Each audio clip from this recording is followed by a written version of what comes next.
नमस्कार फ्रेंड, मैं मोनिका स्वागत करती हूँ आपका हमारे YouTube channel family fun gardening पर। आज हम गर्मियों की कुछ फेवरेट सब्जियां लगाने वाले हैं, जिसके लिए हम अपने गार्डन में अभी से प्रिपरेशन भी कर रहे हैं। और ये देखो, साथ में हमारे बच्चे भी यहाँ पर लगे हुए हैं। इन दोनों ने अपनी छोटी छोटी सी खुरपियां अलग से ला रखी हैं और इन्हीं के साथ ही गार्डन में अपना काम करते रहते हैं। और देखो, ईशाना ने तो अपने हाथ में एक बीज का पैकेट भी उठाया हुआ है और ये बोल रही है कि मैं ये बीज खुद लगाने वाली हूँ। मैं वहाँ पीछे मिट्टी खोद रही हूँ। मिट्टी खोदने के बाद अब हम उसमें कुछ एक अच्छी चीज मिलाने वाले हैं। जी हाँ, ये है गोबर की खाद और ये बिल्कुल सड़ी हुई और बिल्कुल पुरानी हो रखी है, जो हमारे पौधों के लिए वरदान साबित होती है।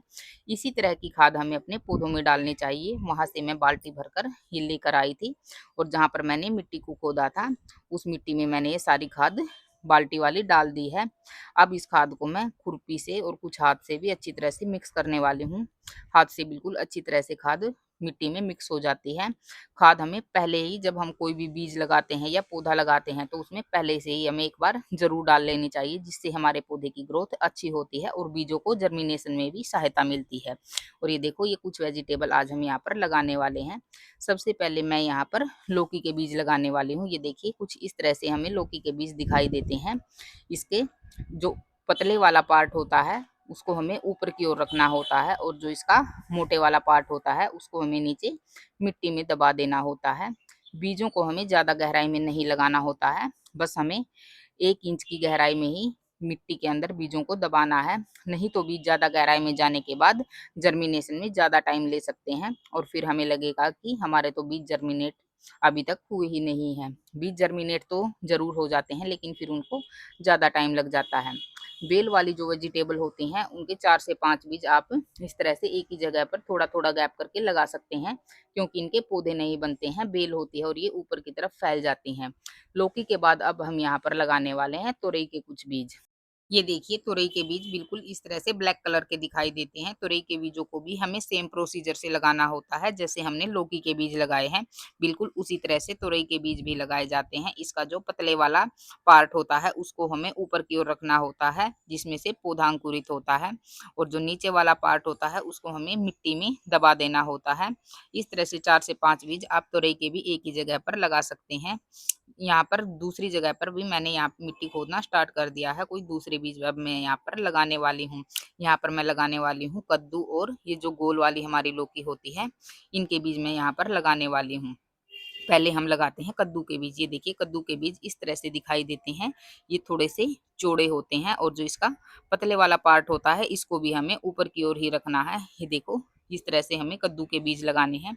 जो बेल वाली सब्जियां होती हैं, उन सभी को लगाने का एक ही प्रोसीजर होता है। जो मोटे वाला इसका पार्ट होता है, उसको हम नीचे मिट्टी में दबा देंगे। आप पहले इनके पौधे भी तैयार कर सकते हैं और आप इनको सीधे जमीन में भी लगा सकते हैं। कद्दू के बाद अब मैं यहाँ पर लगाने वाली हूँ गोल वाली लौकी। गोल वाली लौकी के बीज और जो लंबे वाली लौकी होती है, उसके बीज कुछ सेम सेम से होते हैं। और ये विहान भी बीज लेकर जा रहा है और ये अलग से अपना मिट्टी खोदकर उसमें लगाने वाले हैं। तो यहाँ पर मैंने लौकी के बीज भी लगाकर इसको रेडी कर दिया है। तो ये देखो, इस तरह से हमें सारी बेल वाली सब्जियां लगानी होती हैं। और ये देखो, विहान ने 4 से 5 बीज ये एक ही जगह पर डाल दिए हैं कि मैं यहाँ पर इतने सारे बीज लगाने वाला हूँ। तो मैंने इसको बोला कि बेटा, इतने सारे बीज एक जगह पर नहीं लगाते हैं, नहीं तो सभी पौधे एक साथ जर्मिनेट हो जाएंगे और फिर वो आगे चलकर उनमें इतनी अच्छी से ग्रोथ नहीं हो पाएगी। तो मैंने इसके यहाँ से एक्स्ट्रा जो बीज थे वो उठा लिए हैं। अब ये दूसरी जगह पर खुरपी से मिट्टी खोदने में लगा हुआ है कि मुझे अब दूसरे वाले बीज भी चाहिए। मैं यहाँ पर अपनी दूसरी वेजिटेबल के बीज लगाने वाला हूँ, तो ये मिट्टी खोदने में उसको लगा हुआ है। 1-2 और जो हमारी वेजिटेबल के बीज बचे हुए हैं, उसके लिए भी मैंने यहाँ पर प्रिपरेशन शुरू कर दी है। ये यहाँ पर मैंने खुरपी से अच्छी तरह से मिट्टी को खोद लिया है। बिल्कुल मिट्टी को पूरी तरह से हमें अच्छे से कम 5 से 6 इंच तक ज़रूर खोदना होता है, ताकि बीज को जर्मिनेट होने में कोई प्रॉब्लम ना आए। और ये देखो, हमारी साना किस तरह से डामाडोल होकर चल रही है। ये यहाँ पर अपना डिब्बा लेके बैठी हुई है और इसने इसमें खाद भर रखी है। और विहान भी अब अपनी बाल्टी उठा के आया है कि मुझे भी खाद चाहिए। तो मैंने एक कट्टा उठाकर पूरी खाद इसकी बाल्टी में भर डाली है। अब हम इस खाद को वहाँ पर डालने वाले हैं जहाँ पर मैंने अभी अभी मिट्टी की खुदाई की है, जहाँ पर मैं अब दूसरी बीज लगाने वाली हूँ। और ये विहान यहाँ पर बीज लेके आया है। मैंने इससे मंगवाया था कि बेटा, जो पैकेट वहाँ पर पूरा का पूरा बंधा हुआ रखा हुआ है, उसको लेके आओ। अब हम दूसरे बीज लगाएंगे। और ये देखो यहाँ पर हमारी ईशाना फूल तोड़ने में ही लगी रहती है, और ये फूल तोड़कर देखो क्या करती है, खाद है ये इसमें डब्बे में, और फूलों को तोड़ तोड़ कर उसमें ये डाल देती है। ये यहाँ पर हमारा अनार का पौधा है। इस टाइम पर इस पर काफ़ी सारे फूल आप देख सकते हैं। कई बार तो इसके फूल बंदरों ने तोड़कर ख़राब कर दिए हैं, लेकिन अभी अभी इस पर काफ़ी सारे ये फूल खिले हुए हैं। देखते हैं कि आगे चलकर हमें इससे कितने अनार हार्वेस्ट करने को मिलते हैं। अभी तक तो बंदरों ने एक भी अनार हमें हार्वेस्ट करने को नहीं दिया है, क्योंकि जितने भी अनार इस पर लगते हैं, जब भी वो पकने के टाइम पर आते हैं तो बंदर उसको तोड़कर खराब कर जाते हैं। तो यहाँ पर मैंने खाद उस मिट्टी में मिला लिया है जहाँ पर मैंने अभी अभी मिट्टी की खुदाई की थी। ये देखो खुरपी से हमें इस तरह से बिल्कुल अच्छे से मिक्स कर लेना है। ये जो भी वेजिटेबल हम लगा रहे हैं इनको आप पहले पौधे तैयार करके भी लगा सकते हैं। अब मैं यहाँ पर लगाने वाली हूँ करेला और बीन्स के कुछ बीज हम यहाँ पर लगाएंगे। ये देखो पहले मैं यहाँ पर बीन्स के बीज लगाने वाली हूँ। बीन्स को भी सेम उसी तरीके से लगाया जाता है। बीन्स के बीज का कोई इस तरह से प्रोसीजर नहीं होता है कि हमें उसका कोई पार्ट, कौन सा पार्ट ऊपर करना है या कौन सा पार्ट नीचे करना है। आप उसको किसी भी तरह से लगा सकते हैं। और ये देखो ईशाना फूल लेकर किस तरह से अपनी मस्ती में ही लगी हुई है। तो मैंने यहाँ पर बीन्स के बीज लगाकर रेडी कर दिए हैं। बीन्स के बाद अब हम करेले के बीज लगाने वाले हैं। करेले के बीज को हमें ध्यान में रखकर लगाना होता है कि इसका जो पतले वाला पार्ट होता है उसको हमें ऊपर की ओर करना होता है, और जो मोटे वाला इसका पार्ट होता है उसको हमें जमीन में मिट्टी के अंदर दबा देना होता है। सेम प्रोसीजर से करेले का बीज भी लगाया जाता है। जैसे हमने लौकी, कद्दू और तुरई के बीज लगाए हैं, उसी तरह से हमारे करेले के बीज भी लगाए जाते हैं। अब हमारे ये जो बीज वाली वेजिटेबल थी, बेल वाली, हमारी वो लगकर रेडी हो गई है।